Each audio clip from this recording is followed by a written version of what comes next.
Eto, i-check natin. Naglo-low pressure. Ayan, i-check natin kung ano yung problema. Hyundai Santa Fe 2015. Ang hangin ay 33 PS na.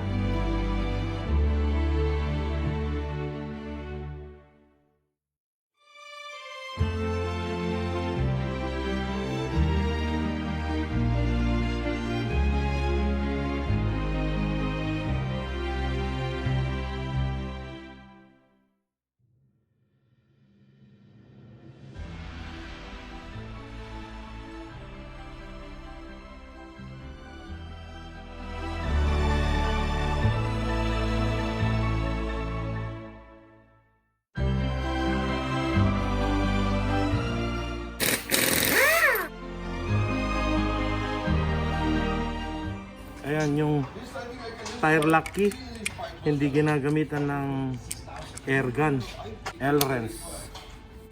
Ayun, delikado yung ginawa niya, pinintahan niya tong brake caliper o lahat ng accessories. Dapat to, pag pinipintahan to, binabaklas isa-isa. Yung accessories hindi dapat napipinturahan yan. Ayan, nai-stack up yung preno, nakakadisgrasya. Buo, harap likod. Ayan. Pag nadisgrasya ito, nakabangga ito, tapos nakitang may pintura yung mga ganyan, baka mapapagastos pa. Ayan, kabilaan. Hindi dapat pinipintahan ng ganyan yan, ng buo. Binabaklas yan, isa-isa. Ang hangin niya ay 20 lang. Kailangan ialagay natin sa 35 para makikita mo yung leak. Lagay natin sa 35 PSI. Ayan, nasa 40 PSI na. Doon na natin i-test leak. Ayan, ganitong pag-check dito sa Canada. Sa Pilipinas, yung dito hindi, ayan o. I-spray mo lang. Ayan, wala naman. Tagiliran. Ayan, wala siyang crack. Ayan, ano yung cause ng leak nito? Ayan, nakatungtong yung pako doon, hindi nakasayad yung mag-wheel sa simento. Ayan. Ito. Wala namang crack yung mag-wheels. Yung goma. Yung batok. Ayan, nakita ko na. Eto. Ayan Ayan Yan ang leak. Pako. Ito. Spray na natin. Ayan. Ayan. Pero i-check ko pa rin yung buo para isang baklasan. Nakita ko na yung pako, yung ano niya, ayan. Pero i-check ko pa rin. Baka meron pa. Baka hindi lang iisa. Ayan, tubeless tire yung ating i-repair. Tubeless tire, wala siyang interior.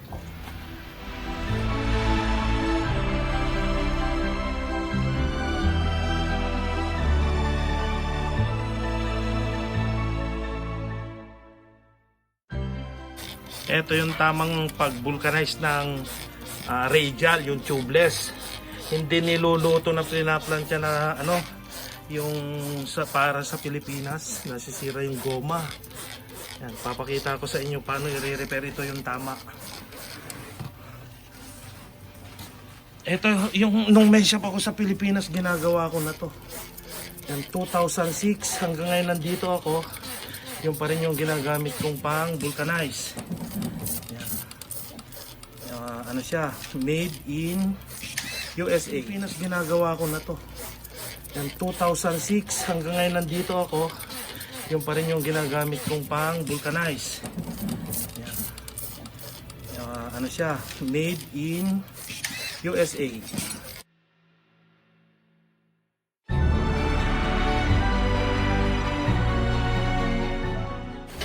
Ayan, putik-putik yung goma. Ayan na yan, nakita ko na. Mag-i-apron yung aking uniform. Ito yung pako, kailangan nilalagyan ng marker para alam mo kung pag binaklas mo. Tapos yung pito, yung tar valve, lagyan mo ng gatla. Ayan, di-dismount na natin.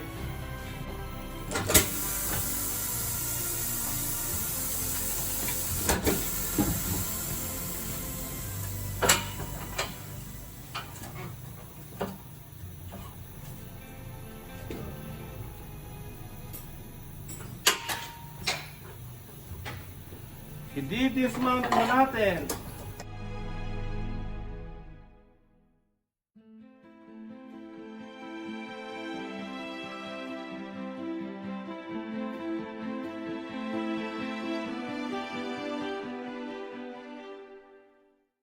Ayan, ito yung aking ginagamit pag magre-repair ng goma.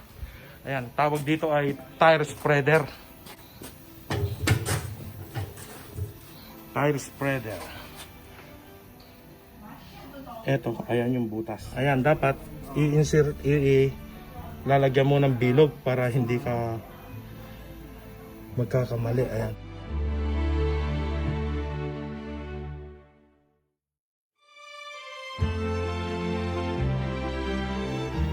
Ayan, ito yung aking mga gamit. Ayan, tech. Ayan, tire repair. Ayan, nandito lahat.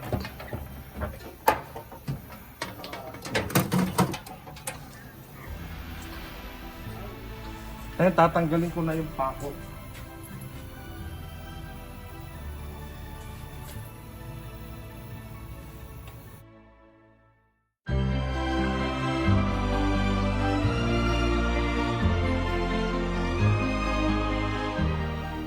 Ayan, etong tire spreader ay may ilaw.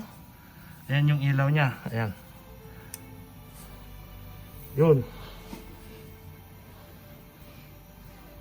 Ayan, i-spread na natin. Ayan, tatapakan natin yung pedal. Ayan.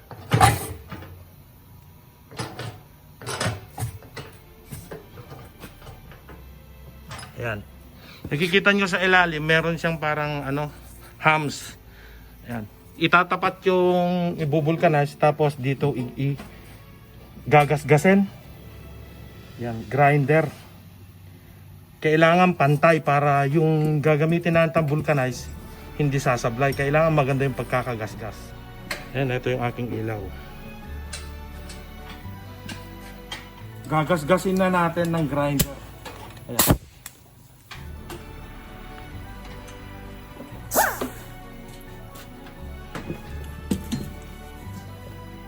Ayan, yung sa gitna ng X.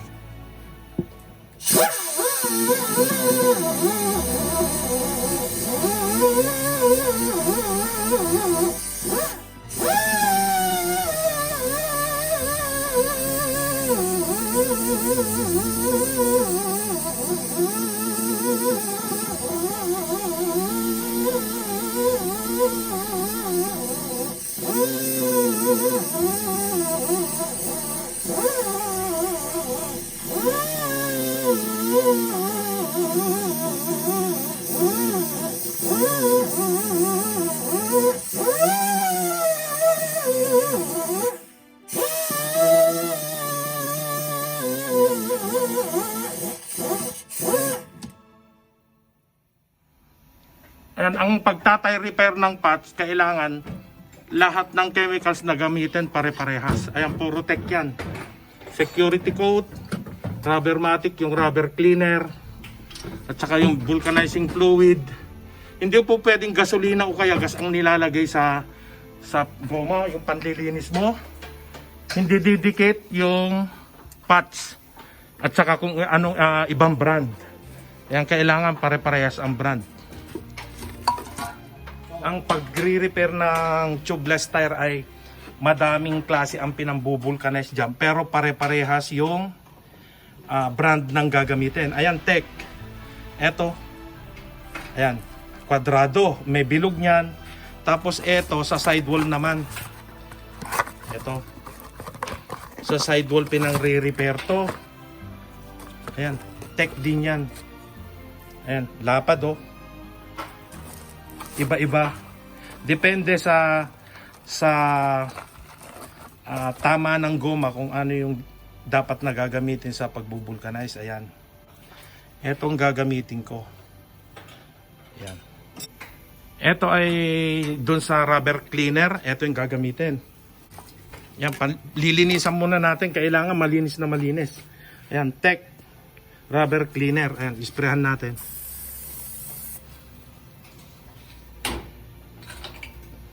Para malinis na malinis. Ayan, saka mo hahagurin nito. Ayan. Lilinisan.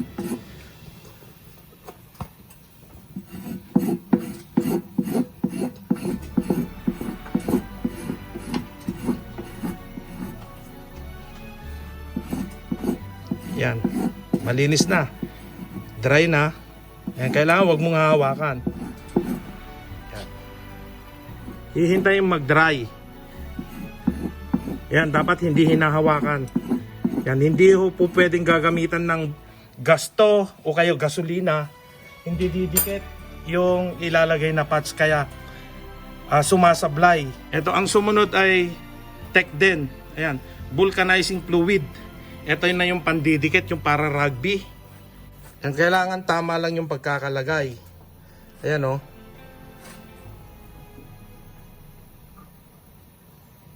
Yan, patutuyuin yan ng ilang minuto. Mga 5 minutes, mga gano'n. Pag makita mo na mag-dry, doon ididikit yung patch. Pero hindi po pwedeng iihipan mo.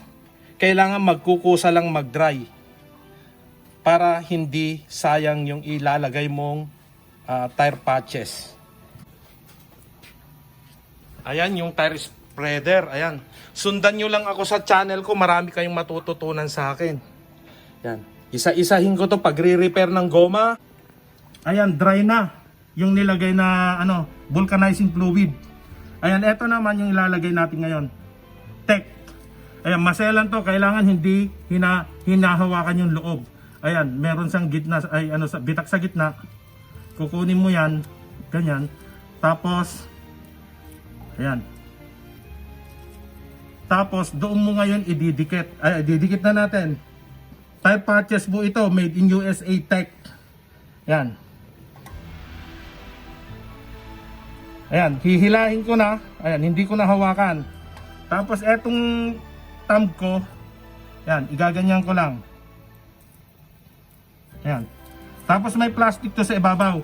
Ito gagamitan ko ng ruler. Ayan. Isang direksyon pag ganon. Yan.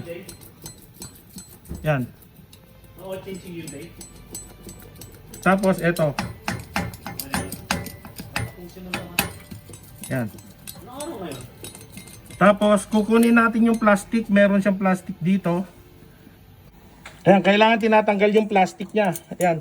Kasi lalagyan pa natin ng coating. Ayan, kuha na yung plastic. Ito yung plastic niya. Ayan o. Tapos, iro-roller ko uli. Ayan. Ano yung ginagawa na? Ayan, wala akong sablay yan. 100% yan. Hindi yung natutuklap yan. Kahit i-vice grip mo yan, hindi matatanggal yung patches na yan. Ayan, ang sumunod naman ngayon, ito, importante rin to. Security coat. Ayan. Tech din po ito. Ayan, made in USA.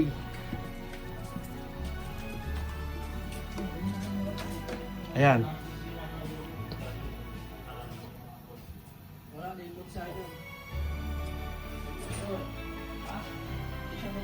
Ayan yung security coat. Ngayon po, tapos na tayo. Ayan, puro Tech. Ayan. Tire spreader.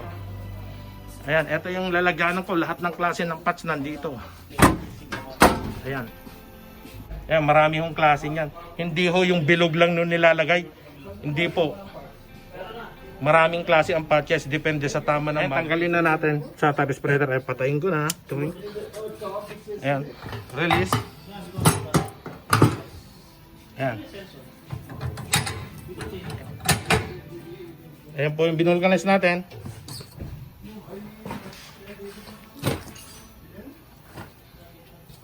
Ganun po yung tire doctor mag-repair. Install na natin. Ito yung mark ng goma, marker. Yan, yung marker tapat mo lang sa pito.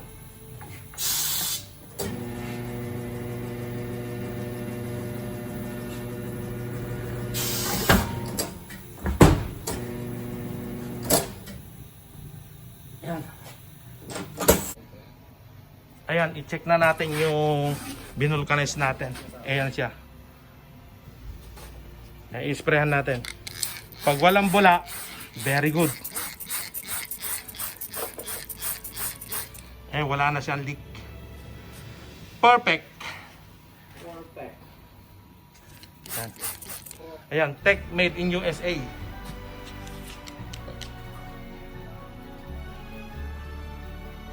Ayan po yung ginagamit ng mga professional doktor ng mga goma. Now we ready. Yan, lalagay na natin, babalik na natin.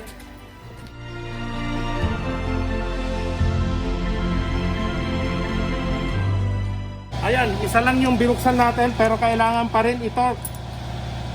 Yan.